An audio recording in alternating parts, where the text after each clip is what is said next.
Motivational Ranking Podcast, the podcast that will help you to create a winner's identity. Hello everyone, and welcome to the BA Motivational Ranking Podcast. Today, I'm your host, Brent Armstrong, and I want to talk to you about women who feel trapped at home after the birth of a newborn baby. You see, in life, we all need a purpose, we all need a drive, and we all need something for ourselves personally.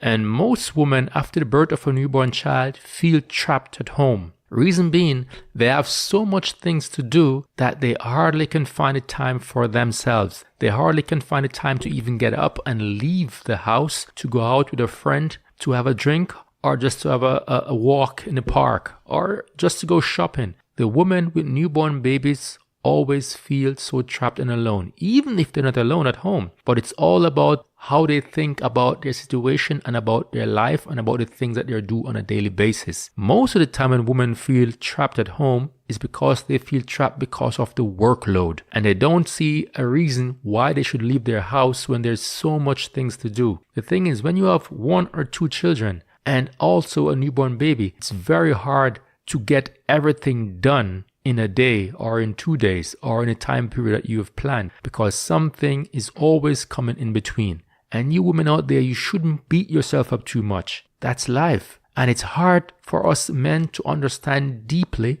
but I can tell you this, we still have empathy for your situation. We still want to show understanding. And it's up to you to let us know what exactly you want from us. Tell us what we need to do. Tell us what we should do. Of course, it's very good to have somebody in your life that can read your mind, that can really see the situation like it is and act without having to get an information from you personally. But it's never a waste to say something if somebody doesn't react. Because maybe in that moment, my friends, the man or the men didn't react the way you would like to, or they're not in that mindset that you are in to know, okay, there's a lot to do in the house right now, and I would love for you to help me. It's not hard to say these things. It's quite easy, and you shouldn't feel bad when doing so, because it's a lot better to help you with the workload. And even if there's so much things to do at home and you feel in that moment overwhelmed, then stop, take some time for yourself, even if it means to take your newborn baby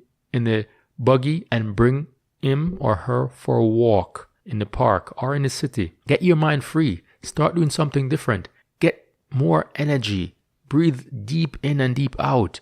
Do something for you. If it's even to leave the newborn baby with your husband or your spouse, just to get some time for yourself, because it's very, very important. And if you're not careful in taking time for yourself, you're going to be left on the back burner. And that's not good, because this is where stress and depression jumps in. And this is something that you really don't want to risk. So whenever you're at home with your child as a stay-at-home mom and you feel the anxiety to do something different, you feel the urge to take some time off for yourself, doesn't matter how much is there to do at home, you should still take the time off for yourself, because you can only help your child and your family if you're strong mentally and physically. And that's how it is, my friends. It's very, very important. You have to take time for yourself. Moms, I'm pleading, I'm asking, I'm begging, I'm saying, you have to take time for yourself. Doesn't matter how much is to do in the house. Stop what you're doing,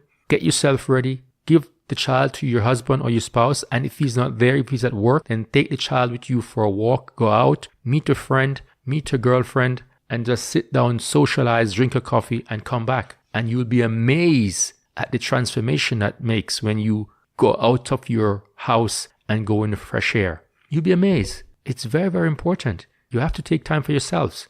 And you shouldn't be talking yourself into thinking that you're trapped.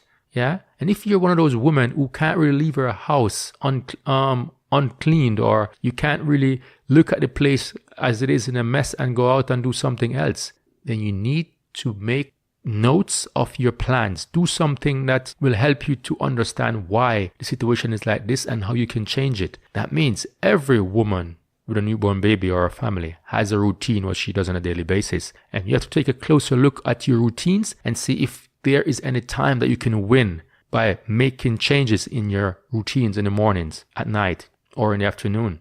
You have to change things up, because if you have a workload that you would love to get rid of in space of 2 days, and you've been trying it for the past few weeks and it's not working, that means you have to change and do something else. Something is not working in your favor. That means you should look where you can save some time, do something else, and even when you start making notes, you'll realize that there are little times in between that you've been wasted what you can save to do something else. So you have to take time to plan all of these things. Change your strategies, change your rituals, change your behaviors, change the things that you do on a daily basis, and you'll be amazed to see what changes this will make in your morning routine or nightly routine or your life. You will win a lot more time, and you have to work efficiently because you have to plan your day out, my friends. Ladies, you have to plan your days out. Moms, you have to definitely do that, because if you don't plan your days out, how are you going to get your things done, what you need to be done? You have to schedule and plan everything out. That's how it is. So I just want to thank you for listening to this Brain King podcast, and I hope that this episode could have helped you to make some decisions about how you're going to construct, how you structure your day. All right. Thank you very much for listening to the Brain King podcast. And I hope you join us again next time for the next episode. The Be a Motivational Brain King podcast, the only podcast that can help you to create a winner's identity.